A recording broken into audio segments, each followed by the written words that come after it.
Buenas tardes a todos. Bueno, os agradezco a todos la asistencia, a todas y a todos la asistencia. Vamos sumando más incorporaciones y bueno, yo creo que el respeto a la puntualidad es empezar en el momento en las que las cosas tienen que empezar y la gente se va a ir sumando. Me parece también que se va a grabar esta exposición, con lo cual, si queréis, podemos dar paso. Un segundo.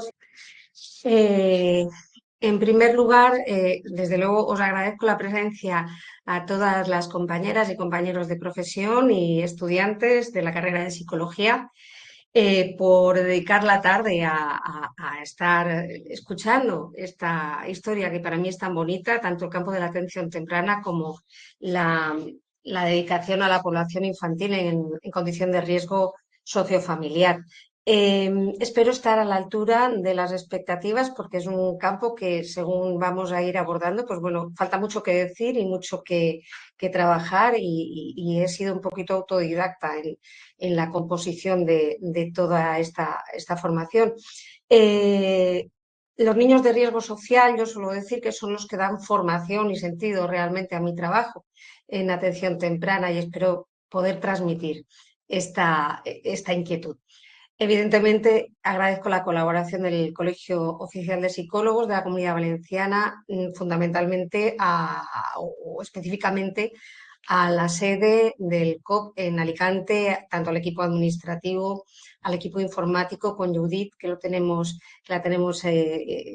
apoyando desde el primer momento, y a toda la Junta. Y sobre todo porque una de las cosas que a mí me permiten estar hoy aquí es como representante del Grupo de Atención Temprana. En torno al 21, a 2021, hicimos la propuesta al colegio y fue aceptada de una forma muy entusiasta, y desde entonces pues vamos trabajando, y yo os pediría a todos los profesionales que hoy os estáis incorporando a esta charla que nos apoyéis en la sugerencia de temas a abordar, porque creo que es importante que estamos reciclándonos, formándonos y preparándonos constantemente y bueno, quizá las formaciones que podamos aportar, sería muy interesante que coincidiéramos, ¿no? En las necesidades en las que podéis encontrar y que se puedan trabajar desde el grupo de atención temprana. ¿De acuerdo? Empiezo, ¿vale? Y bueno, espero que sea de vuestro agrado. El guión que voy a seguir, a ver si puedo pasar bien. Voy a seguir un guión, va a ser fundamentalmente una pequeña introducción, un preámbulo para contextualizar históricamente y desde diferentes perspectivas, para explicar cómo llegamos hasta la situación actual, ¿vale? Dándole un repaso somero a la fundamentación científica, las bases metodológicas y cómo se estructura nuestra práctica profesional, los ejes de intervención y una reflexión última sobre nuestra responsabilidad y la consideración de niños de riesgo social. A ver, lo comento porque me gustaría que en esa reflexión pudiéramos aportar todo. El tema que abordo hoy ha sido trabajado recopilando multitud de estudios e información desde diferentes disciplinas y realidades, no solo desde el campo de la pedagogía o desde el campo de la psicología. Y esto llevo trabajándolo desde hace tiempo. En torno al 2010 planteé ya la posibilidad de realizar formaciones sobre niños en condición de riesgo social y me encontré en aquellos momentos con muy poca o escasa documentación que aportara realmente conocimiento para que pudiera ser aprovechado en nuestra práctica. Sin embargo, los protagonistas los teníamos habitualmente en nuestras salas de atención temprana, con lo cual había que seguir trabajando y buscando un hilo conductor a nivel teórico para poder estructurar esta práctica. Eh, Todas las referencias que voy a aportar hoy para mí han sido de utilidad para el mejor abordaje. No me voy a detener en planteamientos técnicos que están en los libros, sino esa parte que nos va a llevar más a la praxis habitual y cotidiana cuando nos encontramos con este tipo de circunstancias, que además es muy variada. Como considero que es importante que tengamos una actitud de motivación constante y de amplitud de miras cuando ejercemos nuestra profesión, me gustaría que aportarais quizá aspectos que yo he podido quedar deficitaria o incluso inquietudes que nos pueden hacer entre todos abrir otros campos de actuación, otros campos de estudio, para ser más eficaces y útiles en la intervención. Empezando por el preámbulo, yo, bueno, llevo, ya veis, tengo unas arrugas y llevo ya un tiempo en atención temprana y estoy presenciando en la actualidad un momento de transformación. Dentro del campo de la atención temprana estamos asistiendo a muchos cambios metodológicos, de estrategias y herramientas que nos tienen un poco locas, ¿no? A todas las profesionales para poder lograr ese máximo ajuste técnico y profesional. Sin embargo, menos mal que, como siempre, la mirada del niño y sobre todo la del niño de riesgo social nos está pidiendo e indicando que el reto es otro y que es de mayor alcance. No se trata de cómo, cuándo o dónde vamos a realizar la atención temprana o la intervención. Estos niños nos están diciendo que no podemos obviar el referente social, el perfil de las familias, las personas significativas, que a veces no es la familia, el contexto pasado que ha vivido este niño, el actual y el previsible, porque todo ello va a determinar la situación de riesgo en que puede llegar a convertirse para el niño en una situación de desprotección o de desamparo, generando unas dificultades inmensas para el desarrollo futuro de la persona. Es decir, nuestra atención, evidentemente, no cabe duda, se tiene que dirigir al niño, a la familia y a su entorno, pero es que es indispensable para reducir la vulnerabilidad que presentan determinados casos. Entonces, lo que vamos a plantear o lo que yo voy a exponer esta tarde es un concepto de atención temprana que va más allá de la simple detección y la intervención en los casos de niños con riesgo, porque incluso tendremos que observar antes del nacimiento, durante el periodo de la gestación, qué está pasando en esa casa, en ese hogar y en esa familia.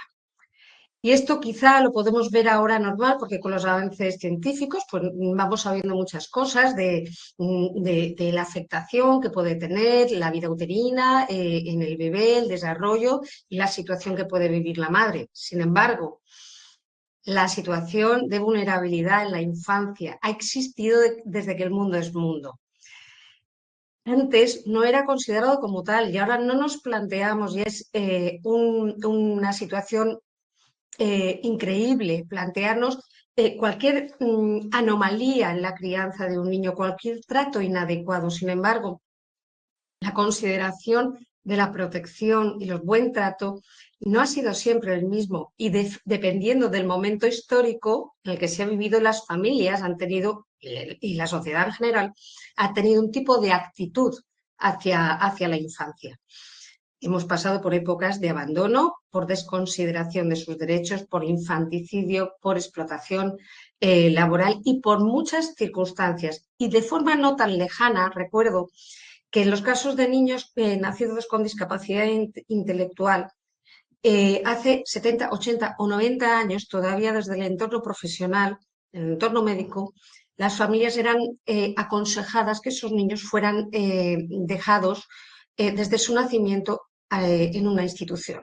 Entonces, la sociedad, la población adulta ha ignorado las necesidades del niño a lo largo de la historia. Sin embargo, va a ser en torno a los años 60, en el siglo XX, cuando diferentes cambios a nivel gubernamental, a nivel médico, a nivel legislativo y sobre todo a nivel de nuestra parte de la estimulación precoz, del nacimiento de estimulación precoz, cuando va a ir cambiando esta consideración.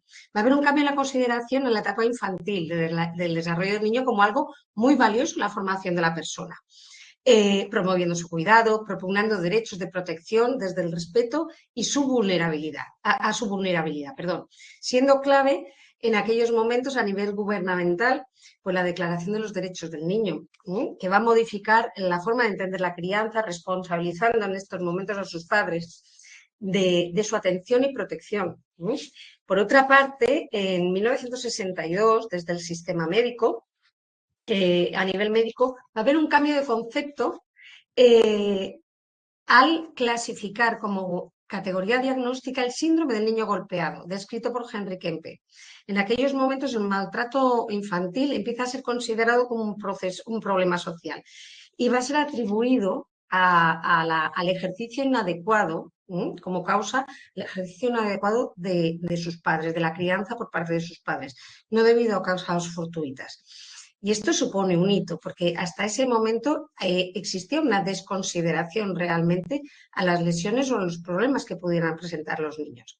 Por otra parte, el sistema de protección a la infancia en España, con la regulación legal del proceso de adopción, ha ido evolucionando desde un concepto de beneficencia y de niños expósitos que suponían una gran carga pública para el Estado y que eran delegados en instituciones religiosas.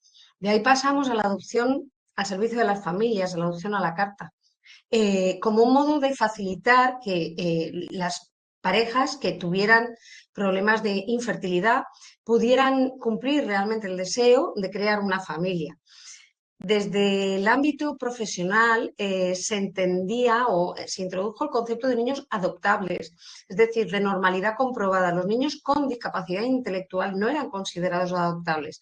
La sociedad adulta estaba convencida de que a partir de su adopción los niños olvidarían y resolverían sus problemas. Evidentemente no se entendían la posibilidad de secuelas. Poco a poco, socialmente y legalmente, hemos ido evolucionando y la sociedad ha ido formando una conciencia real de que la adopción es un derecho del niño a vivir en un contexto familiar. Y junto a ello hay un cambio en el perfil y en la actitud de las familias acogedoras o adoptivas, que pueden ya tener hijos biológicos y en el caso de la adopción puede primar una motivación más altruista o solidaria.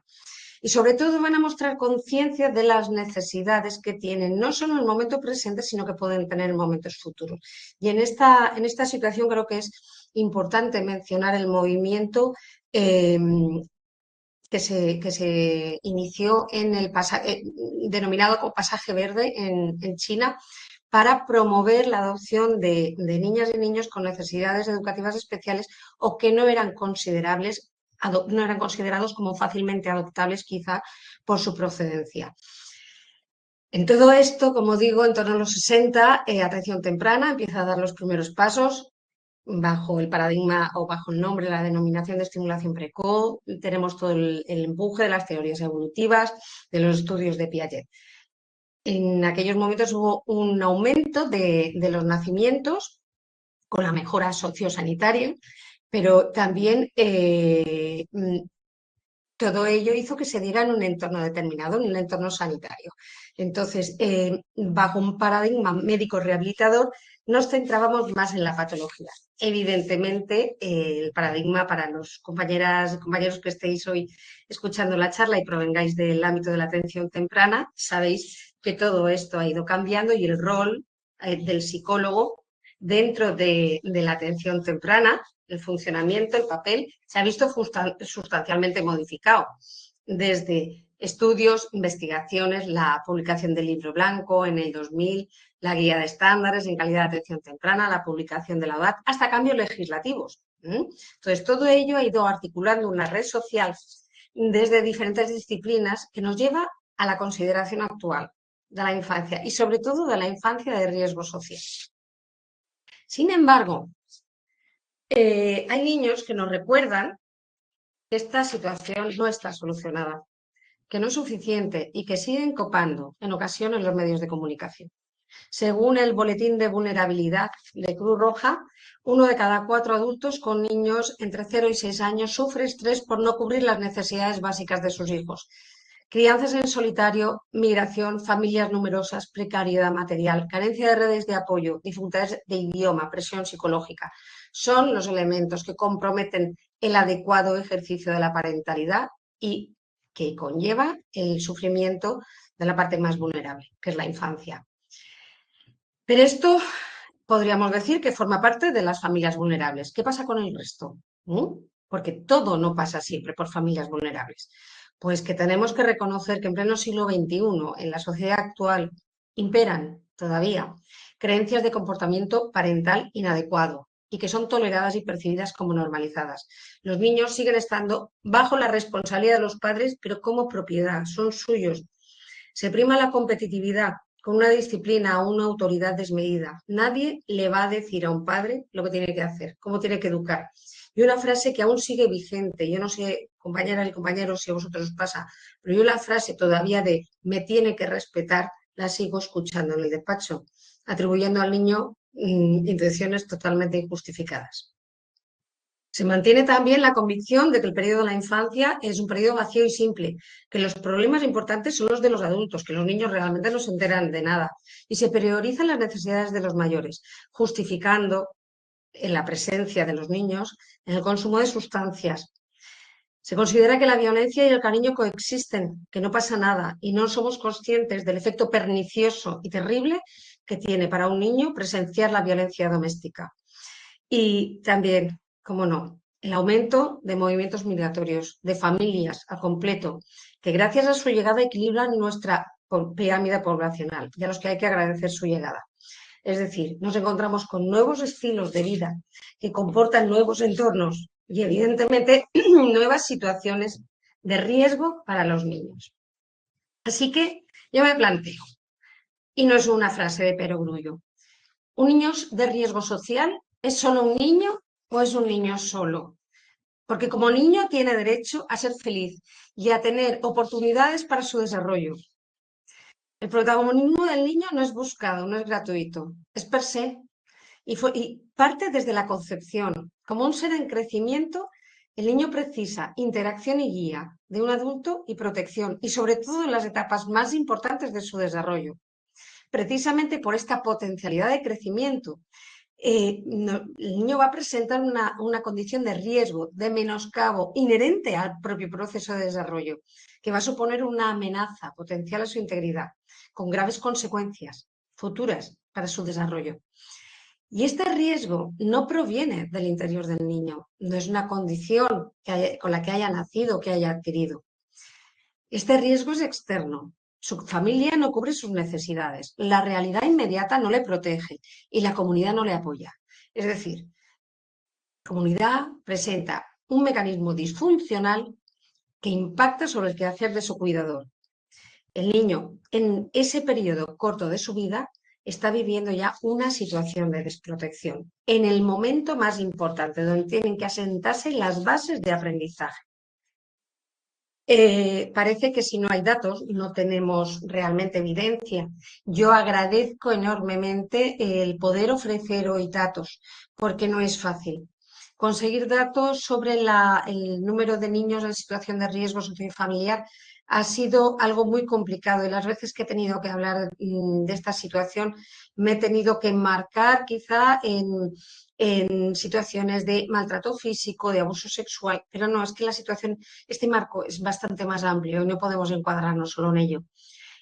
Según el análisis de la encuesta de condiciones de vida con enfoque de la infancia en el 23, España presenta uno de los niveles más altos de pobreza de la Unión Europea. Que no lo veamos en nuestra casa o en nuestra familia no quiere decir que no exista. Por otra parte, agradezco profundamente el disponer de los datos que os estoy ofreciendo ahora mismo.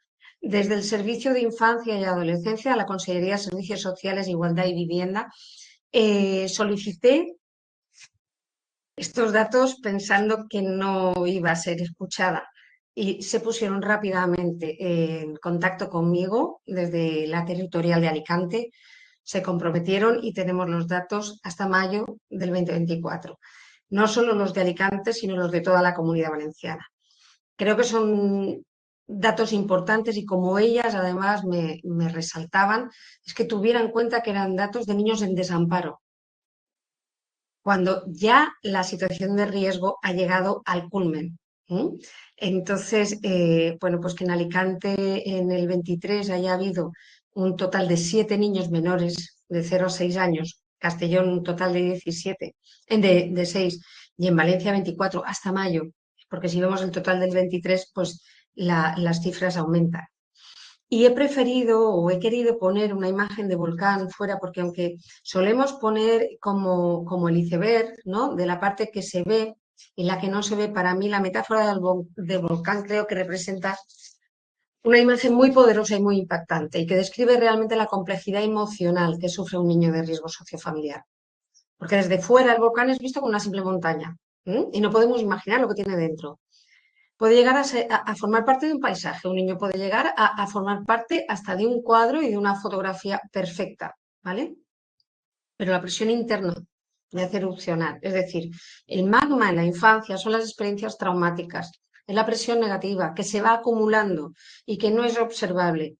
Pero cuando aumentamos realmente las tensiones desde el entorno, lo vamos a hacer vulnerable a estos estallidos emocionales que en muchas ocasiones no se entienden. Si los vulcanólogos se ocupan de los volcanes, los psicólogos, las psicólogas, hemos de concienciar al entorno de la importancia de estos pequeños volcanes y ayudar a los niños a manejar estas emociones y concienciar al entorno de que es muy importante el trato que se le da a los niños. Para ello, la clave va a ser identificar las señales de alerta temprano y poder darles un apoyo. Pero tenemos la gran suerte de, vamos a pasar a los fundamentos, tenemos la gran suerte del avance de los estudios científicos y las investigaciones que nos van a aportar una evidencia empírica que va a fundamentar nuestras actuaciones. En este caso, los postulados de los que partimos desde la neurociencia es que el cerebro es único y que la importancia de las experiencias tempranas, las primeras semanas y meses de desarrollo del niño, pues van a determinar su capacidad de afrontamiento y de regulación emocional. Además, las relaciones modifican los cerebros y en esto es fundamental e importante el patrón transaccional, es decir, el vínculo que tiene con sus cuidadores, con sus progenitores, con su familia. Y no se nos tiene que olvidar que esto no acaba aquí. El bienestar físico, psicológico y social que necesita o que precisa una niña o un niño para alcanzar el máximo desarrollo parte de convivir en un entorno familiar adecuado y en un contexto. Evidentemente, los niños de riesgo sociofamiliar han de hacer un gran esfuerzo para adaptarse a ese contexto que además no lo tiene fácil. Desde las neurociencias sabemos que de la extrema dependencia de los seres humanos, ¿no? Desde el nacimiento el ser humano precisa la atención del cuidador para poder asegurar su viabilidad, ¿no? Su vida. Esto se debe a la inmadurez con la que nacemos por nuestro propio desarrollo cerebral, ¿vale? Esta inmadurez va a necesitar de unos cuidados y de una parentalidad sana. Como comentaba, nacemos con una dotación genética en el seno de una familia que va a aportar esas experiencias relacionales para cubrir las necesidades y poder favorecer y proteger la integridad de las estructuras cerebrales, permitiendo la maduración neuronal, el desarrollo de la corteza cerebral, que va a ir facilitando el máximo de aprendizajes a lo largo de su desarrollo e incrementando sus capacidades. Y esto no es un hándicap, esto es una ventaja. Es una ventaja, dicha inmadurez, porque nos va a permitir una flexibilidad en ajustarnos al entorno y en captar y percibir las señales del entorno necesarias para nuestro crecimiento y nuestro aprendizaje. Sin embargo, si no se dan este trato adecuado, este entorno estimular, las carencias ambientales, la negligencia, se va a provocar un impacto negativo llevando al niño a una desurbanización cerebral con secuelas importantes. Y ello evidencia totalmente que no solo partimos de una base biológica, sino también que dependemos de la presencia de cuidadores preparados y capacitados para sacarnos adelante. En torno al periodo, respecto al periodo de vida en el útero del niño, va a precisar una armonía y sincronía entre lo que ocurre en la vida de la mamá, en su entorno y el desarrollo de su sistema nervioso. El bebé, el feto, va a percibir el estado de ánimo de mamá y va a ser experimentado de forma sensorial. Lo va a ir almacenando en memorias implícitas. En torno a 17-20 semanas, el feto es capaz de percibir el estrés materno por contracturas por la contractura y la tensión de la pared abdominal de la mamá, reduciendo el espacio de las paredes uterinas y reduciendo su flujo sanguíneo, generando una sensación de malestar en el feto. Posteriormente, en torno a las 27 semanas, que cuando ya empieza a discriminar los sonidos del entorno y la voz materna, puede empezar a realizar esas asociaciones entre momentos conflictivos y estímulos auditivos. Es decir, el feto va construyendo memorias implícitas con un valor emocional que van a disparar reacciones que cuando ya están en el seno de una familia o consideramos que han normalizado su vida, no vamos a entender. Desde el recién nacido está preparado desde el primer momento para relacionar la conducta del cuidador con sus estados de necesidad. Si el niño se ha atendido de forma coherente cuando tiene hambre, cuando tiene frío, va a ir fortaleciendo estas conexiones neuronales, generando determinados rasgos y características y promoviendo su desarrollo global, su desarrollo motor, su desarrollo de lenguaje, que funciona todo, ¿no? Y de forma sincrónica. Sin embargo, en las situaciones de estrés prolongado, si el niño no es atendido, si el niño llora y no es cogido, no es tomado, no tiene caricia, no se le acaricia, si el niño siente angustia y no se le calma, va a ir generando una frustración y confusión, precisamente por la inconsistencia entre su estado de necesidad y la conducta del progenitor. Y en ese caso, las redes neuronales que se van a ir estableciendo y conectando en el niño van a ser más inestables y de menor fijación. Podremos entender que niños que han estado en situación de deprivación cuando estaban con su familia biológica o han estado institucionalizados desde muy temprano, al llegar a un entorno de familia acogedora o adoptiva en un contexto protector, al percibir malestar en su entorno pueda responder de una forma que asombre, ¿no? Estas respuestas de huida, de bloqueo, porque en realidad no es una respuesta coherente con la realidad que está pasando en ese momento, sino que es una respuesta conectada con experiencias del pasado. Por otra parte, los modelos conceptuales han ido dando base a nuestra práctica, ¿no? Y desde los 60, como hablábamos antes, de la importancia de la relación parental, ¿no? Hay aportaciones fundamentales, ¿no? Hay aportaciones fundamentales desde el modelo sistémico, desde el modelo ecológico, transaccional, entornos competentes, centrados en la familia. Y hay cambios conceptuales también en discapacidad intelectual, en modelos de calidad de vida, teorías de desarrollo temprano, factores de riesgo, y todo nos suma a considerar, y no voy a entrar en este campo teórico, todo nos suma a considerar, y no dudamos en absoluto de que el niño es el sujeto activo de la intervención, que su desarrollo es dinámico, bidireccional y entrelazado en el seno de una familia, y que esa familia es el agente principal de desarrollo. El niño debe aprender en contextos naturales, con objetivos funcionales. Y todo ello es crítico a nivel sistémico, social y de neurodesarrollo. Como veíamos antes, las relaciones modifican cerebros y hacen cerebros únicos. En todo esto, la comunidad es relevante, porque los apoyos sociales informales y formales van a ayudar al sistema familiar. Por tanto, el funcionamiento del niño va a mejorar al promover sus capacidades teniendo mayores oportunidades de acceso a la comunidad. Como psicólogas y psicólogos, creo que tenemos claro que, y hemos estudiado, que todas las familias pasan por momentos de crisis internas, de desestabilidad, ajustes de funcionamiento. Pero si no disponen de apoyos suficientes, como recursos económicos, de salud, personales o laborales, pueden llegar a alterar el proceso de crecimiento de la parte más débil, de los niños. Es decir, nuestra intervención no va a tener sentido si no atendemos a las necesidades del niño, potenciando su desarrollo funcional, capacitamos a la familia y mejoramos la calidad de vida de esa familia en su entorno. Así que yo completaría el cuadro de fundamento haciendo una referencia quizá a conceptos clave que tenemos que tener en cuenta, no a esa evidencia objetiva de la que hemos hablado hasta ahora, sino conceptos que tenemos que tener en cuenta para promover una relación respetuosa y colaborativa real con el entorno que rodea al niño, con el entorno familiar y que facilite realmente su participación e implicación en el desarrollo de su hijo. Conceptos como diversidad, que por manido y por reconocido quizá a veces no acabamos de entender, es que diversidad es mucho más que reconocer la diferencia. Es aceptar que cada sujeto es único, es fomentar el desarrollo integral desde el respeto mutuo.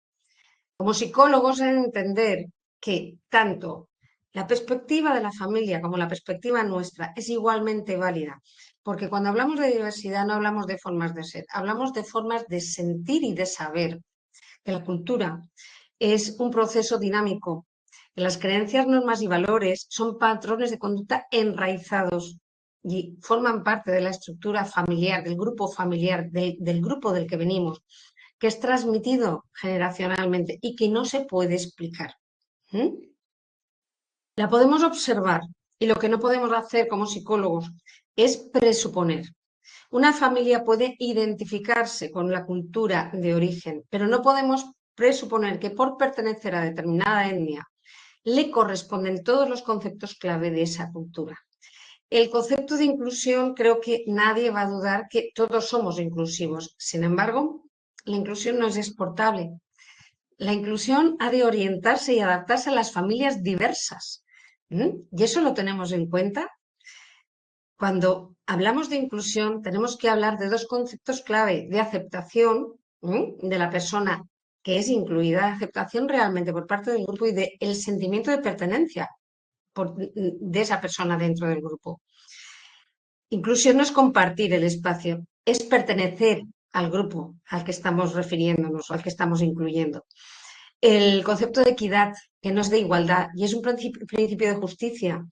Nosotros, desde nuestro ámbito de psicología, no vamos a poder tener la solución de todo, pero sí podremos conectar muchos recursos y tenemos que ayudar o tenemos que apoyar a las familias que tenemos delante, cada una desde la línea de salida que tienen en su carrera de vida diaria, porque no todos tenemos la misma línea de salida.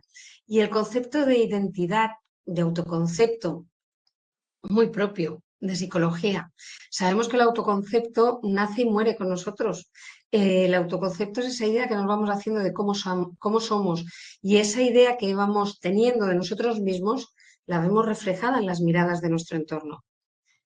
Podemos entender quizá la identidad de las familias vulnerables, porque quizá entonces podamos empezar a cambiar nuestro trato con ellos. Así que dicho todo esto, si os parece, y después de hacer un repaso por la parte técnica teórica, yo pasaría a la práctica, ¿no? A los ejes de actuación en atención temprana. Los ejes de actuación sabemos que primaria, secundaria y terciaria. Primaria, acciones de sensibilización, divulgación e información a la población general. Secundaria, estamos ya detectando la población de riesgo, detección y diagnóstico precoz para la mejora de condiciones sociales, educativas y sanitarias. Y terciaria, que lo mejor sería que no llegáramos nunca a la prevención terciaria. Lo preceptivo es anticiparnos. Ojalá lleguemos al día en que la sociedad esté plenamente formada y las familias se sientan lo suficientemente competentes para afrontar las dificultades que puedan encontrarse en su vida, con sus propios recursos. En cuanto a la prevención primaria, los principios básicos enunciados en el libro blanco, los principios básicos de la atención temprana son la base de la prevención primaria, la gratuidad, la universalidad y la igualdad de oportunidades. En la resolución del 28 de junio de 2023, la hoja de ruta nos indica firmemente que hemos de reconocer a los niños como sujetos de derecho, que hay que respetar y evitar las situaciones de desprotección en los niños. ¿Cómo? Desde el ámbito de la prevención primaria, actuando sobre creencias, valores y opiniones desde un paradigma de respeto, de tolerancia, de igualdad, de educación. Nosotros, los profesionales del campo de la psicología dentro de la atención temprana, a través de acciones de formación y de divulgación, tanto a profesionales como a familias, para capacitar fundamentalmente a las familias y que puedan ser competentes en el cuidado y en la autodeterminación, en la toma de decisiones respecto a sus hijos. Y para ello nos necesitamos desde todos los entornos. Todos estamos involucrados. El sector social, la educación y la sanidad. Los estudios sobre patrones de influencia en la educación nos indican que nosotros tenemos impacto sobre los adultos, sobre las familias, pero son las familias las que tienen el impacto sobre los niños, con lo cual es hacia quien nos tenemos que dirigir en primer término. Atención temprana y el campo de la psicología va a ser el entorno adecuado y perfecto para esta prevención primaria. En primer lugar, desde el campo de la educación, tenemos que promover la escolarización lo más temprana posible porque la educación y las escuelas infantiles y los colegios van a proporcionar ese entorno estable y competente y va a garantizar el soporte social que la familia necesita. Además, va a ser el entorno perfecto para poder observar y detectar aquellas carencias que pueda presentar el niño. Por otra parte, desde el entorno social, con actividades de promoción de la igualdad de género, la revalora- lo diré, revalorización social, la participación en actividades de formación parental, en medidas de apoyo a la crianza y en la detección también de esas situaciones precarias, económicas, sociales, de violencia que puedan estar viviendo las familias. Desde el entorno sanitario, como hablábamos antes, el entorno acompaña al niño desde antes de su nacimiento, desde la concepción. Y actividades divulgativas desde equipos de matronas, desde pediatras, desde neonatólogos, porque la exposición prenatal a tóxicos es algo conocido y altera el desarrollo del niño al atravesar la membrana placentaria, provocando consecuencias duras e irreversibles en muchos casos en los niños, porque no es gratuito presenciar la violencia y una situación de violencia doméstica no compromete una vida, compromete dos. Y los problemas emocionales que vive la madre durante ese embarazo también va a condicionar la llegada de ese niño. Datos obtenidos por el sistema Biogen de casos activos con menores en situación de vulnerabilidad y riesgo nos ofrecen datos, como hay datos estadísticos bastante alarmantes que están dándose en la situación en la población actual. Y estos datos son a fecha de abril del 2024. Respecto a la prevención secundaria, es una vez ya detectado la situación de riesgo, nuestras acciones se van a dirigir precisamente a descubrir esos indicadores o signos que nos pueden hacer sospechar de una situación anómala para movilizarnos a un diagnóstico precoz. De esa forma vamos a posibilitar la puesta en marcha de mecanismos que frenen la progresión de la situación de adversidad que está viviendo el niño, que no se estructuren esas anomalías y esas dificultades en el desarrollo y no acaben siendo una patología, y encauzar ese desajuste que está viviendo la familia en su mejor adaptación. Pero para la prevención secundaria hay un concepto básico que tenemos que aceptar. Tenemos que reconocer la existencia de grupos sociales de riesgo con determinadas características y desde una perspectiva multidimensional, no solo desde nuestro campo de actuación.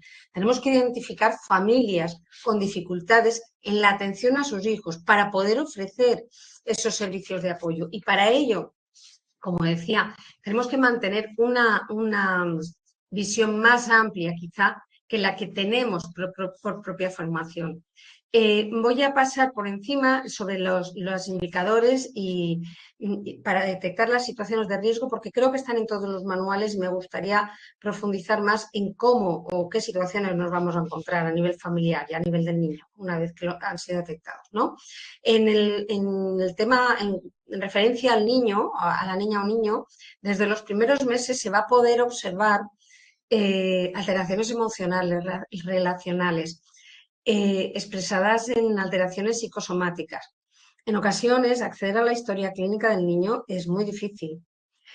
Es muy complicado por los cambios frecuentes de profesionales médicos, o porque se ha extraviado, o sencillamente porque no ha sido llevado ni al entorno médico. Es importante considerar que si el niño manifiesta dificultades a lo largo del tiempo y no se corresponden con lo esperado por su edad y su cultura y la cultura donde viven, ya tendríamos que relacionarlo con una probable situación de riesgo.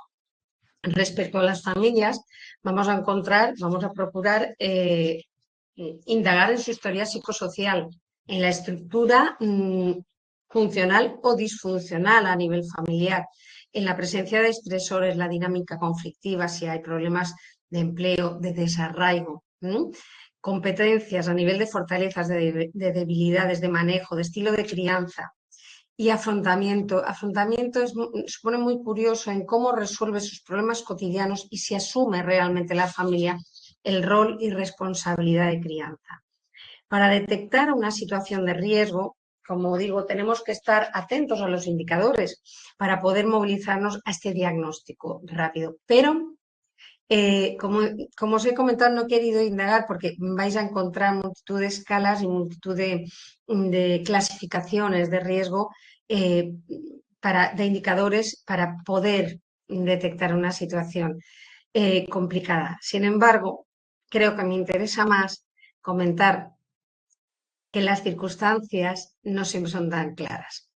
Las familias no siempre facilitarán la información, no siempre van a aceptar que se les derive a otro recurso específico, como puede ser a un centro de desintoxicación, a un centro donde traten enfermedades mentales, a trabajadores sociales para indagar sobre situaciones económicas, quizá, aunque haya problemas económicos, muestren dificultades en hablar de su situación económica por diferentes motivos, ¿vale?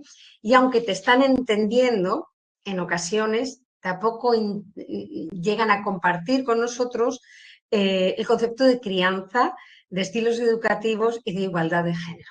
Entonces, estos son los hándicaps que podemos llegar a encontrarnos con determinadas familias. Respecto al niño, los problemas que podemos encontrarnos en la detección es la indefensión implícita por su propia dependencia emocional. El niño no puede pedir ayuda, es imposible, porque el niño no sabe lo que está viviendo. Además, el niño se habitúa, aprende a vivir con las condiciones que su entorno familiar le está ofreciendo y adapta su conducta. El niño procura equilibrar el sistema familiar y satisfacer las demandas de los adultos. La privacidad. Estas situaciones de riesgo social y de negligencia en el trato suelen ocurrir en la intimidad del hogar y en muchas ocasiones no es percibido, con la complicación además o con el hándicap que los adultos que lo rodean con su presencia para el niño están autorizando ese tipo de relación y es merecido ese trato. Y el desconocimiento, porque el niño desconoce que puede llegar a vivir de otra manera, no percibe la normalidad de lo que está viviendo. Y a nivel de inespecificidad, tenemos que tener en cuenta que los niños no procesan las experiencias emocionales igual que los niños más mayores, evidentemente no como los adultos.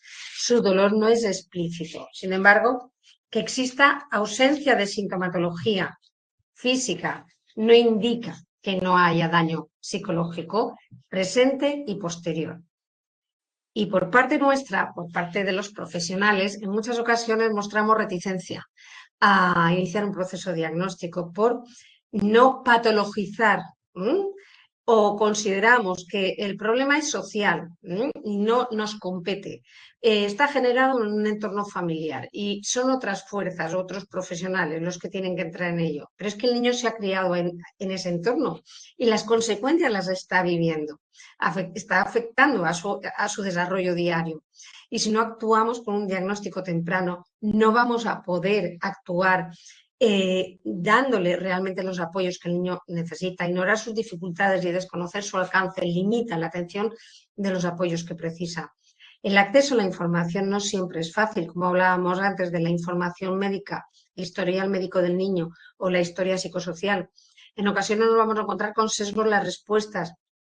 Las familias quizá no nos respondan con toda la claridad por sesgo, por temor a la estigmatización social, porque no tienen conciencia realmente de las dificultades, algo que han vivido durante toda la vida, o realmente porque no nos entendemos. En ocasiones nos cuesta comprender la situación y la familia nos lo está explicando, pero un solo indicio no es suficiente. Y si lo vamos tratando de forma aislada, las circunstancias adversas son multifactoriales. Si lo tratamos de forma aislada, podemos enmascarar toda la situación. La situación legal también puede bloquear el acceso a determinada información y la dificultad de coordinación. Vamos avanzando como profesionales, vamos avanzando, pero todavía nos cuesta mucho incorporar la cultura de trabajo en red.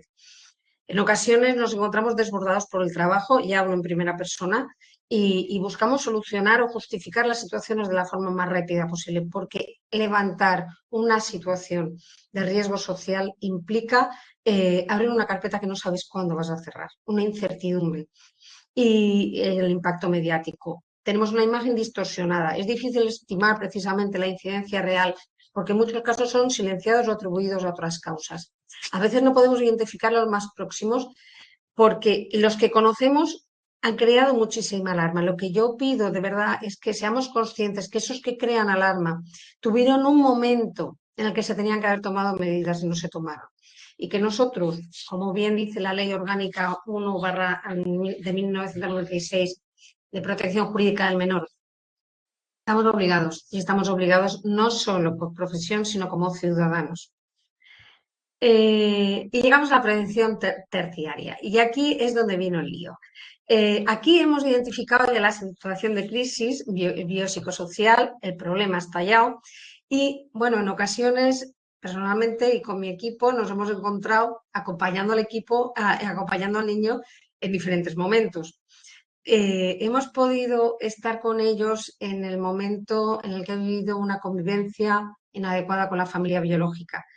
La familia biológica no cubría sus necesidades iniciales, generando una perturbación en su bienestar y los dispositivos sociales, legales, se ponen en marcha y llega un momento de transición en el que todo lo que ocurre alrededor del niño es incertidumbre, aunque es un momento de seguridad, pero para él es incertidumbre, hay un cambio en el trato. Existe mucho temor en el niño, porque está modificando todo lo conocido y no tiene conexión con figuras de cuidadores. Y hasta llegar quizá a ese proceso ya adoptivo o de acogida, una relación de cuidado en un entorno protector, en el que el temor del niño todavía aumenta más, porque ya desconoce totalmente lo que está ocurriendo y no sabe cuánto va a durar. Como os digo, en ocasiones vamos a actuar como mediadores entre la adversidad vivida y su adaptación posterior, o nos vamos a encontrar a lo largo de este camino. En cualquier caso, lo que nos vamos a encontrar en la prevención terciaria es, por una parte, podemos encontrar familia biológica, podemos encontrar tutores legales, si el niño ya ha sido acogido o ha pasado a una situación de desprotección y de tutela por parte, en este caso, de la Generalitat Valenciana, eh, o una situación ya de adopción o de acogimiento por parte de una familia. En cualquier caso, nuestra labor como profesionales, en cualquiera de estos entornos, es procurar que reconozcan y comprendan la realidad del niño, sus capacidades, sus necesidades, para que sean agentes potenciadores de su desarrollo y se adecúen a estas necesidades. Para ello, es imprescindible que combinemos nuestro conocimiento técnico con una actitud máximamente colaborativa, con lo cual nuestra práctica y nuestra intervención tiene que regir el principio de funcionalidad, de forma que podamos proporcionar las mejores oportunidades de desarrollo al niño, generando una transformación y una adaptación en su entorno, bien sea familiar o social. El enfoque, evidentemente, va a ser centrado en las posibilidades del entorno, porque es donde el niño vive y convive en ese momento. Voy a procurar tocar al menos los aspectos que yo en mi práctica diaria, en el trabajo diario con este tipo de niños y de familias y de entornos, me encuentro. En primer lugar, bueno, pues están las familias migradas, están las familias biológicas, están los entornos institucionales donde el niño ya pasan cuando ya ha sido declarado un desamparo y están las familias adoptivas. Las familias migradas, respecto a las familias migradas, yo creo que podremos hacernos una idea que la familia al llegar a España aterriza en un contexto totalmente desconocido a nivel sanitario, educativo, social, económico, de idioma. El impacto es enorme, no han llegado de vacaciones, vienen para la búsqueda de trabajo y probablemente han dejado la red familiar y social en su país de origen, con lo cual va a ser más difícil poder desarrollar esta misión que vienen a realizar en nuestro país. ¿Cómo podemos conocer su cultura, sus prácticas habituales? Bueno, pues como hablábamos antes, la cultura se aprende de forma implícita, según lo que hemos vivido en nuestra comunidad. Y si nos trasladamos y cambiamos de entorno, la cultura se viene con nosotros y nuestra práctica y costumbre también. No somos conscientes de las prácticas culturales que vivimos, sencillamente las realizamos. Entonces, no podemos pedir que nos expliquen su cultura. ¿Cómo podemos abordar esto? Bueno, pues podremos abordar preguntándoles por su funcionamiento diario, interesándonos cómo viven, cómo organizan sus rutinas, qué consideran adecuado para la crianza, para darles de comer, cómo juegan con sus hijos, su estilo al bañarles, al educarles, sobre todo sus expectativas, qué esperan, qué esperaban de nuestro país o cuando aterrizaron en España y qué esperan de ese proceso de crianza que quizás se ha alterado al llegar aquí. Eh, Como hablábamos antes, las prácticas de cuidado se conservan y para la familia pueden ser válidas determinadas circunstancias que para nosotros no. En nuestro país somos muy de recomendar que se favorezca la autonomía de los niños lo más tempranamente posible. Sin embargo, nos podemos encontrar con determinados hábitos o costumbres en el que insistir en que el niño coma solo, porque además va a desarrollar habilidades en el niño, y aunque sea capaz, puede ser que topemos con la familia porque no quiere, por situación económica, que se desperdicie la comida, porque hay prácticas culturales que prohíben tocar la comida con las manos o porque se veneran los alimentos y no son vistos como algo que se pueda jugar con ellos. Entonces, hay una parte, un filtro que hemos de pasar. Las familias organizan sus rutinas cotidianas según la disponibilidad de cuidadores y la organización de sus viviendas. La presencia de cuidadores en ocasiones nosotros podemos percibirla como que va a alterar el vínculo con sus padres. Sin embargo, como hablaba anteriormente, la presencia de varios cuidadores en determinadas, desde determinadas familias de procedencia de algunos países puede ser todo lo contrario, puede darle a la familia precisamente mayor seguridad y confianza, porque puede posibilitar su ejercicio diario sacando a su familia adelante. También tenemos que tener en cuenta la tipología de las casas y el número de miembros. El bebé podría tener escasas oportunidades para desplazarse en el suelo, si son viviendas compartidas, o quizá no podemos estar trabajando que el bebé duerma solo si las familias están compartiendo la habitación, incluso con familias extensas. Son cosas que no podemos dar por sentado y que no se pueden preguntar directamente. Solo con la práctica de preguntas indirectas, interesándonos por su estilo de vida, desde el respeto, podemos ir obteniendo este tipo de información. Por otra parte, tenemos que tener en cuenta que incluso a veces hablando el mismo idioma, hablamos idiomas diferentes. Y para las familias la terminología médica es nueva. El concepto de atención temprana, el concepto médico, sanitario, todo es un campo nuevo y la terminología puede ser diferente. Y esto genera mucho estrés para su manejo diario. ¿Esto quiere decir que nuestra parte técnica tiene que supeditarse a los valores y la práctica cultural? No. Lo que quiere decir es que hemos de entrelazar nuestra técnica con el apoyo a las rutinas de las familias para poder cumplir estos objetivos. Tenemos que tener una relación de respeto culturalmente sensible, que no significa renunciar a nuestros postulados técnicos, pero sí de adaptación. Hemos de consensuar nuestra práctica porque si no, esto no puede funcionar. El concepto de humildad cultural es algo que tiene que estar presente en nuestro ejercicio diario y que implica mantener por nuestra parte una actitud crítica y sensible, teniendo presente la cultura de la familia con la que nos estamos encontrando. Por otra parte, la familia biológica, en ocasiones tenemos que centrarnos. Familia biológica está viviendo en momentos complicados y nuestro papel no es el ser chivos, no es vigilar si se están realizando bien esas prácticas parentales. Nuestro papel es potenciar y capacitar a esas familias biológicas, porque el mejor entorno en el que se puede desarrollar un niño es en su familia biológica. En ocasiones estas familias son derivadas a atención temprana, y ellos no saben realmente lo que están haciendo porque a lo mejor los niños no presentan ninguna patología. Entonces, ese desconocimiento y ese intrusismo en su vida de los profesionales puede generarles gran malestar y desconfianza. Tendremos que explicar lo que es la atención temprana, centrándonos en el niño, porque en ningún caso nos pueden percibir como chivatos espías de servicios sociales, sino como su apoyo. Es importante recoger sus preocupaciones, sus dificultades y prioridades. Y puede que en sus dificultades, que en sus prioridades la principal prioridad no sea el niño, sino todo lo contrario, sean problemas económicos o problemas de pareja.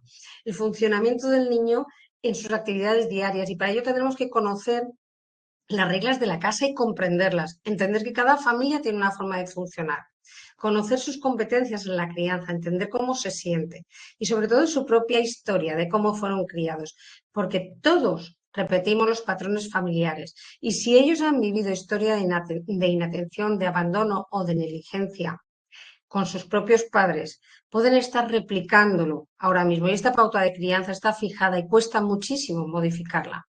Apoyar a la reconstrucción y a la reorganización familiar, como hablaba anteriormente, sí es viable y para ello a lo mejor tenemos que atender a problemas que nada tienen que ver con el niño, como problemas de empleo económicos. Fomentar la implicación en rutinas. En ocasiones el problema de la responsabilidad es un poquito, no está totalmente asumido y para implicarlos en rutinas tienen que ver realmente la necesidad. A través de las rutinas sabemos que es como realmente conoce el niño. Y en cuanto a su capacitación, tenemos que comprender que las familias biológicas que han tenido ya experiencia de recorrido en servicios sociales se pueden sentir bastante frustrados por intentos fallidos o por historia familiar. También encontramos limitaciones cognitivas o de inmadurez y limitaciones culturales. Por ello hay que reforzar mínimos logros y sus mínimas consecuciones para que puedan animarse y continuar en ello. Evidentemente, reforzar en cuanto a los recursos externos, la red de apoyo formal e informal, facilitar el acceso a recursos materiales y no solo prestaciones económicas, que en ocasiones lo que nos están pidiendo es la posibilidad de tener al niño en la escuela infantil para poder reorganizar su vida. Al promover la coordinación con el resto de los profesionales, tenemos que tener en cuenta la atención global. No podemos diversificar nuestras actuaciones. Y tengamos en cuenta que la familia biológica tiene un bajo nivel de integración y en ocasiones una conciencia de que no tienen igualdad de condiciones. Por ello, el trabajar en equidad en nuestra práctica es emplear los recursos según sus necesidades y poder implicarles, ¿no? En esa variable, teniendo en cuenta esa variable sociocultural, para que pueda coordinarse como una persona más con el resto de su entorno. Sin embargo, a veces, tras trabajar con la familia biológica, la situación de crisis familiar se desborda y nos podemos encontrar con que el niño pues realmente ha tenido que ser apartado de ese sistema familiar y lo estamos acompañando en un momento de tránsito en una institución. Seguimos con el niño porque las dificultades provienen del entorno y no son generadas por él, sino que son del entorno. Por lo tanto, no podemos apartarnos de él. Tenemos que continuar. En este caso, yo suelo perseguir mucho la situación, aunque los niños no estén ya con nosotros, para ver y poder aportar toda la información que sea posible. Porque al niño no podemos diseccionarlo. Los profesionales que estamos a su alrededor hemos de sumar y compartir esa imagen y simplificar nuestras intervenciones y cuantos menos adultos haya a su alrededor, mejor. Tenemos que tener en cuenta también la ecología del nuevo entorno al que va a acceder. Quiero aprovechar para agradecer, en nuestro caso, tenemos coordinación constante y directa tanto con el lugar provincial de Alicante como con el Centro Margarita Nassau y yo creo que hemos entendido una nueva forma de atender a nuestros niños con riesgo social. Para ello, como digo, es muy importante identificar las necesidades que pueda tener el entorno y las posibilidades de aprendizaje que puede aportar al niño, porque hemos de generar juntos las mejores oportunidades. Tenemos que entender que el niño desconoce lo que está pasando, no incrementemos su incertidumbre. Centro de atención temprana e institución hemos de ser consistentes en nuestras acciones, a hablar un idioma similar, hablar de unas pautas similares para proporcionar al niño esta sensación de seguridad y previsibilidad. Al mismo tiempo, tengamos en cuenta que las rutinas o las propuestas de actividad que hagamos o que sugeramos al entorno tienen que encajar máximamente sus rutinas para que se puedan practicar e integrar fácilmente. Y, en definitiva, creo que orientar en ese conocimiento que nosotros tenemos técnico de cómo es la comunicación del niño, cómo ha impactado esa adversidad, junto a lo que ellos están viendo, lo que los profesionales, los educadores que les rodean están viendo en su cotidianidad, la forma de afrontar el niño las situaciones diarias, ese conocimiento es muy enriquecedor porque, en definitiva, lo que tenemos es que implicarnos, comprometernos, involucrarnos, mantener un feedback constante para reflexionar, ajustar y mejorar. Para el CDIA supone mucho más que trabajar desde nuestro centro, es tener un marco de atención conjunta con el entorno y desde el entorno, al menos lo que yo he hablado y trabajado con ellos, las actividades que realizan con los niños van más allá de la protección del cuidado básico de sus necesidades.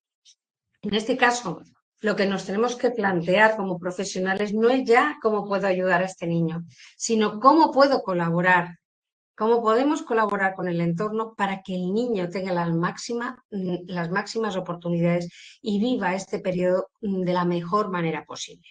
Y ya por fin nos podemos encontrar con la familia de acogida o la familia adoptiva.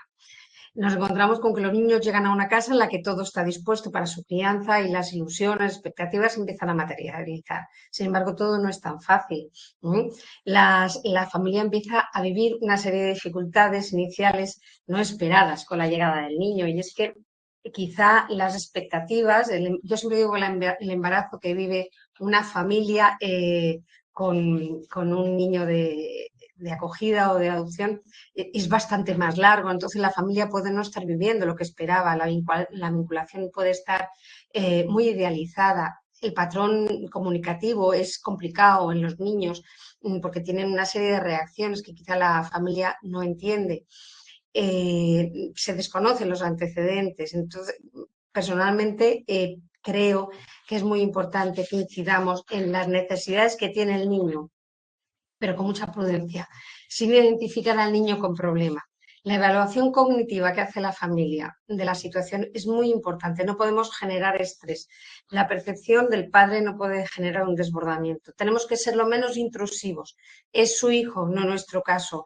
Tenemos que evitar que vivan esta etapa como la llegada de un problema, con tratamientos y servicios, pero informando, poniendo en valor la capacidad de superación de los pequeños campeones. Y facilitando en todo momento el acceso a todas las posibilidades de desarrollo de su hijo. Ellos necesitan creer en sus posibilidades. Y ya, por fin, llegamos al caos, ¿no? Al caótico ya nos queda poco, llegamos al niño. Con el niño llegó el caos porque realmente es lo que viven, ¿no?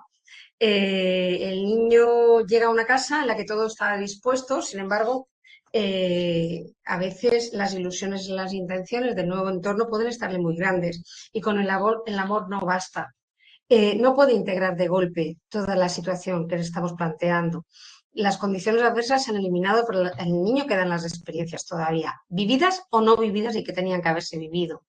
Al niño se le exige gran esfuerzo emocional a integrar el choque, estimular entre la deprivación, el no tener nada, y el pasar a un entorno altamente estimular, o el desconocimiento y la incertidumbre sobre lo que ha ocurrido y lo que va a poder pasar. Es fundamental hacernos una idea de cómo percibe el niño el mundo de los adultos, cómo han sido sus padres, porque a partir del conocimiento de su relación con los padres biológicos y del entorno donde vive, el niño va a organizar su conducta en relación al resto de los adultos. Si el papá ha estado ausente, el niño considera que no importa. Si el papá ha sido imprevisible en sus actuaciones, el niño puede sentirse, va a tener un comportamiento más inseguro y ansioso. Si el papá causa dolor, la forma de relación y de convivencia del niño va a ser de violencia y una forma de generar dolor para pedir cosas. En todo esto, tengamos en cuenta que el niño tiene que cambiar de hábitos y que aprender nuevos hábitos adaptativos, nuevos patrones de conducta, supone algo muy difícil para los niños. Los hábitos se aprenden en relación con la familia y aquí podemos encontrar hasta malos hábitos, la presencia de malos hábitos adquiridos. Aparte, va a haber un cambio en las rutinas que va a alterar su patrón fisiológico, manifestaciones psicosomáticas, problemas de sueño, problemas de neuresis en casos de niños que ya no tenían esos problemas con el control de esfínteres, problemas de nutrición, grandes déficits a nivel alimenticio, inapetencia a comer demasiado, incluso casos de guardar alimentos en la boca para poder ir comiendo a lo largo del día, y rituales para calmarse, porque los niños han aprendido a calmarse solos. A nivel cognitivo vamos a encontrar que no solo la deprivación estimular, sino el no haber tenido respuestas contingentes por parte de los adultos va a generar dificultades en la capacidad de flexibilidad cognitiva, de anticipación, de planificación, de adaptación, tan importantes para el desarrollo del aprendizaje. Falta de atención por encontrarse en una situación de alerta constante. Los aprendizajes le van a suponer un sobreesfuerzo importante porque su madurez cognitiva no se corresponde con su nivel de aprendizajes. Le están fallando las estructuras previas sobre las que se cimentan los conocimientos. A nivel emocional, lo más duro y doloroso es aquello que no se ve. Entonces, a los niños les va a costar en ocasiones diferenciar más lo real de lo imaginario. Puede almacenar la información distorsionada porque la necesita para preservar, es su verdad y eso le protege. No puede, quizá no asuma su responsabilidad sobre determinadas conductas al no distinguir entre él y las conductas de los demás. Y en ocasiones la familia les pide empatía, que entiendan el esfuerzo que ellos están haciendo, los adultos, pero nadie ha respondido realmente nunca a sus estados de necesidad y al niño le cuesta mucho comprender el malestar del otro. Nadie se ha puesto nunca en su sitio. Se percibe como negativo, como rechazable. Los niños sienten su valía por el mero reconocimiento de ser niños. Y así podemos seguir hablando de la conducta a nivel de idioma, de lenguaje, a nivel motor. Para no extenderme mucho más, quisiera enfatizar que las condiciones de vulnerabilidad que presentan los niños no son patológicas, sino que son reparables y que hemos de partir de cómo se expresan funcionalmente en su entorno. Hay que relacionar la situación con su historia de vida y que la capacidad de resiliencia puede favorecer el proceso de adaptación. Los niños necesitan estimulación para aprender, sobre todo necesitan la presencia de un adulto significativo.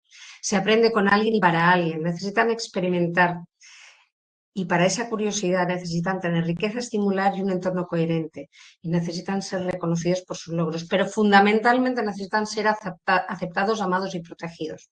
Cada niño es único independientemente de su origen y para que se desarrolle de forma integral y con dignidad tendremos que atender a ese entorno, ya sea una institución o sea una familia, porque el cambio de profesionales y de entorno no puede suponer un hándicap o un retraso en la vida del niño. Y ya para finalizar, respecto a la reflexión que quería llevar a cabo con todos vosotros, es que creo que para la formación y el desarrollo de los psicólogos es imprescindible que nos impliquemos en estos casos, porque nacen en un entorno con carencias o con problemas sobrevenidos, como puede ser una guerra o una situación económica o un desastre medioambiental.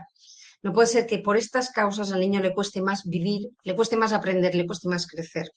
Desde el campo de la psicología debemos evitar que este tipo de situaciones se cronifiquen de forma intergeneracional y que se perpetúe la exclusión en la infancia. Que tenemos que facilitar la preservación de la familia siempre que sea viable, capacitándoles, porque el lugar idóneo para el crecimiento de un niño es su familia biológica y que existen familias con graves problemas que se esfuerzan muchísimo, pero su vulnerabilidad es muy alta y realmente no podemos ni imaginarnos el alcance que tienen sus dificultades. Que esto no va ni de buenos ni de malos, que nosotros no estamos para juzgar, que tenemos que proteger al niño, que la situación del niño es grave y no es ajeno, que él siente y no dice y que habla en idioma niño, que todo lo que está pasando afecta a su identidad, que le acompaña y le marcará toda su vida. Por eso tenemos que tomar decisiones rápidas para garantizar su integridad, hacer valer sus derechos y que el paso del tiempo no sea su mayor enemigo. Tenemos que procurar una atención integral dentro de una red coordinada y proactiva que promueva espacios protectores e inclusivos, partiendo siempre de la visión ecosistémica del desarrollo del niño. Y esto nos toca como profesionales, porque si conocemos el desarrollo infantil y conocemos las implicaciones, no podemos mirar a otro lado. Para ello tenemos que formarnos, cimentar nuestro trabajo. No lo sabemos todo ni estamos de vuelta de nada. Tenemos que tener una actitud constante de aprendizaje, pero voy más allá. El aprendizaje no lo dan todo, las formaciones, los cursos de científicos. Tenemos que aprender de la población infantil de riesgo que tenemos delante. Tenemos que aprender de las familias biológicas, de las familias adoptivas, de otros profesionales, de los entornos institucionales. Tenemos que mantener una actitud de autorreflexión crítica constante. ¿Qué funciona? ¿Qué no me está funcionando? ¿Y qué puedo mejorar? En la interacción tenemos que retroalimentarnos, tenemos que aprender a trabajar en red y que el niño no se puede trocear. Tenemos que revisar nuestra propia mochila de prejuicios que sesga la intervención y no aferrarnos a nuestra cualificación técnica. No podemos plantear que la intervención no funciona porque la familia o el entorno no colabora. Eso es no entender la esencia de nuestra propia profesión, la sensibilidad, la honestidad y el respeto en las relaciones. Tenemos que sostener la relación con el entorno y con la familia a través de una fuerte alianza terapéutica, implicándoles para que asuman su propia responsabilidad. Ser conscientes de que la sociedad cambia y que nuestra práctica tiene que cambiar con ella. Protejamos la diversidad sin caer en la individualidad, que no estamos ayudando al más débil, que no se trata de eso, que es su derecho, que tenemos que promover la justicia social y que la caridad no protege en realidad. Para eso, como psicólogos, hemos de acompañar, defender y adquirir un compromiso con los niños y con sus derechos. Y así, de este modo, os propongo, compañeros, que como los niños sigamos creciendo y aprendiendo, que los niños se adaptan a los cambios y a nosotros nos cuesta, que no se quedan en el pasado, sino que viven el hoy. Reconozcamos su esfuerzo, asumamos nuestra responsabilidad. Y que no es la generación del mañana, sino que es la infancia del hoy. Sigamos creciendo, creyendo en sus posibilidades. Muchísimas gracias y me encantaría, si habéis llegado hasta este momento, que creo que me he alargado mucho en el tiempo, abrir un turno de comentarios y de reflexión. Gracias.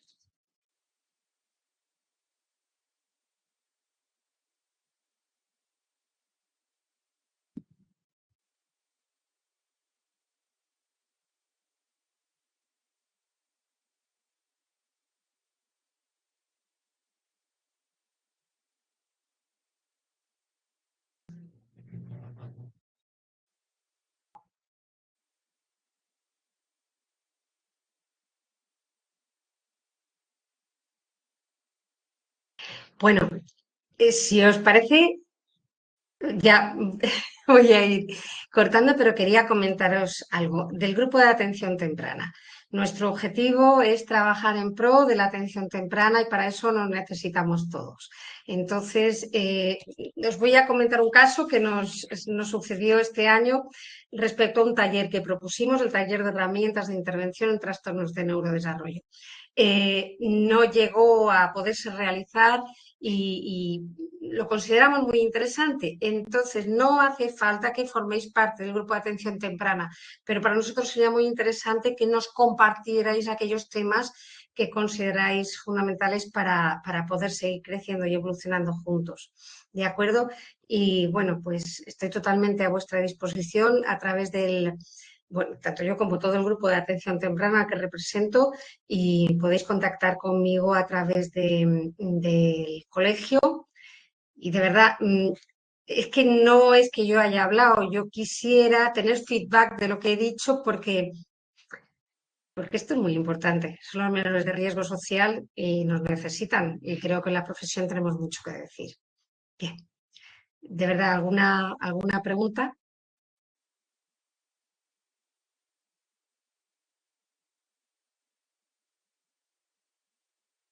Estoy leyendo el chat.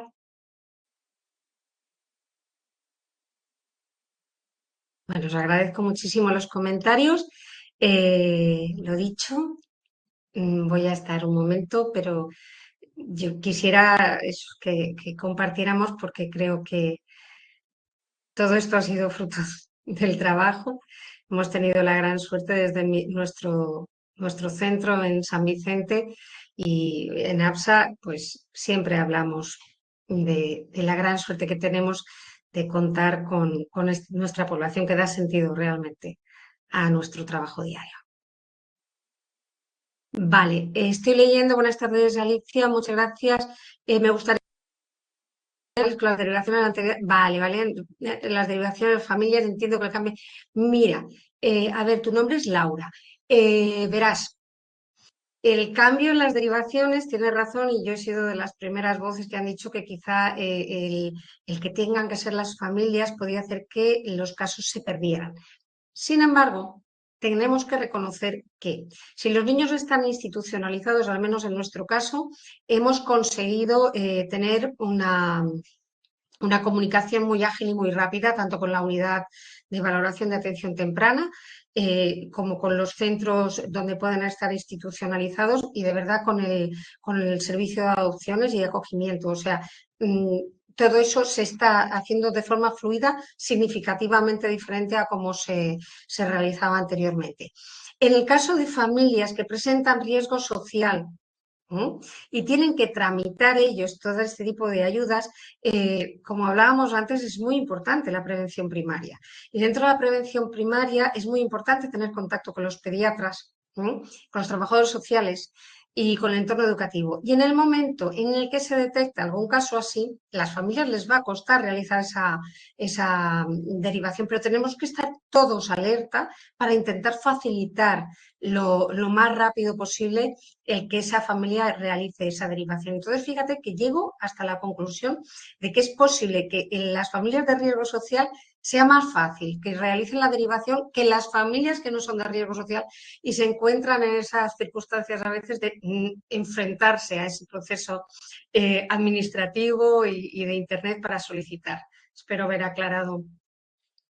Como comentario lo estudio René, totalmente. No, es que no he querido, el final lo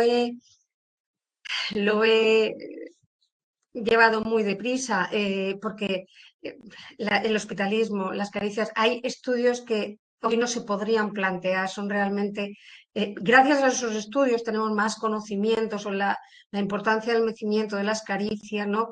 Del trato. Eh, es que es muy impactante cómo miden los niños de riesgo social el contacto con ellos cuando empiezas a trabajar con ellos, cómo tienes que respetar determinadas cosas, esa situación de alerta o de afecto indiscriminado. Entonces, no he querido entrar mucho en determinadas cosas por querer ir un poco. Es que me he dado cuenta que ya lleva una hora.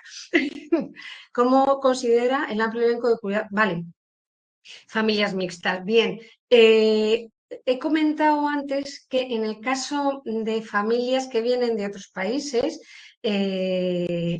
la relación familiar se prima muchísimo y por eso he llegado a puntualizar el tema del vínculo, ¿vale? Para nosotros es muy importante el vínculo. Sin embargo, la presencia de abuelos, tíos o primos en un momento dado en nacionalidades venezolanas o mexicanas no altera realmente. Ahora, entiendo que lo que me estás comentando también es en esa tipología de familias que estamos viviendo, en las que provienen, ¿no?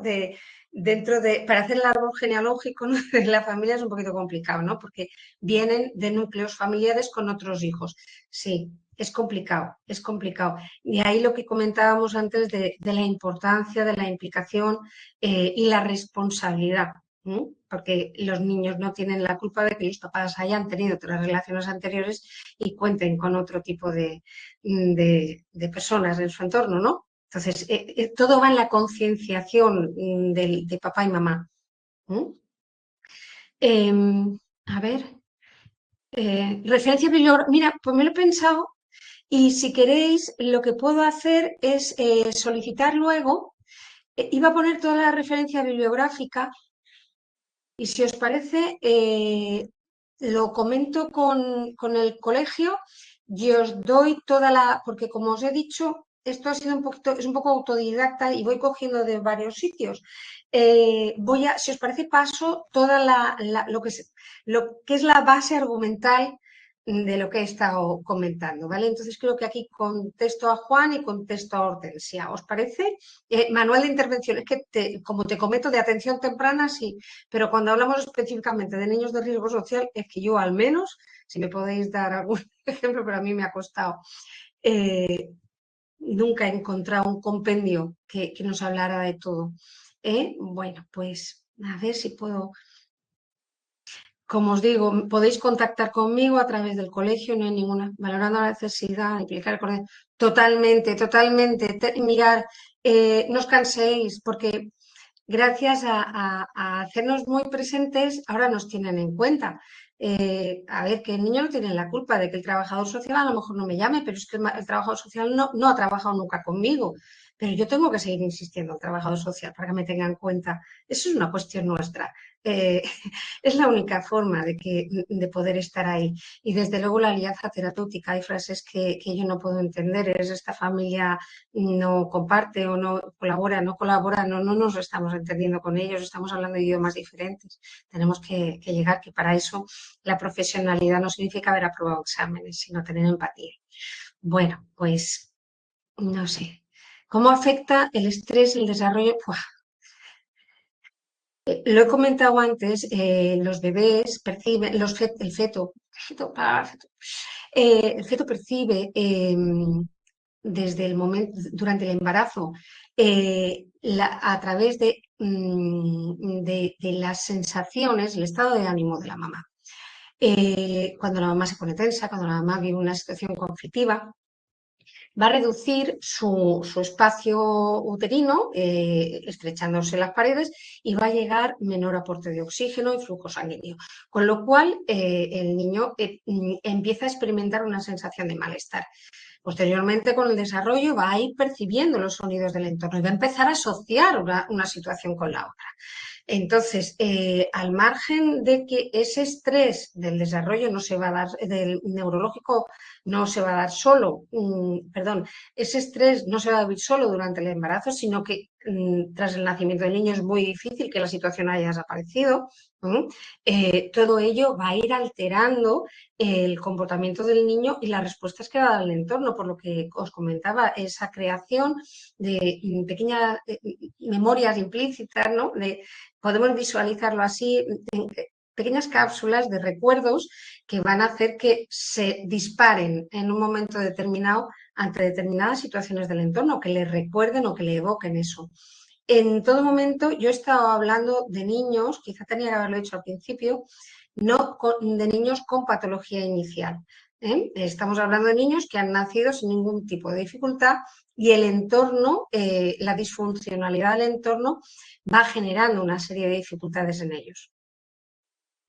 Julio, espero haberme explicado correctamente.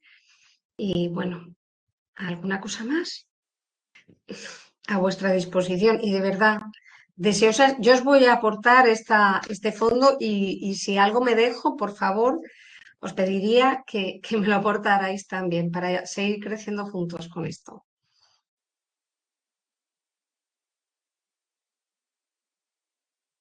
Bien, bueno, pues no quiero quitaros más tiempo de esta tarde con el buen tiempo que nos hace y si queréis, eh, dejamos la charla, me podéis localizar. Muchísimas gracias por vuestra atención y a vuestra disposición. Muchísimas gracias.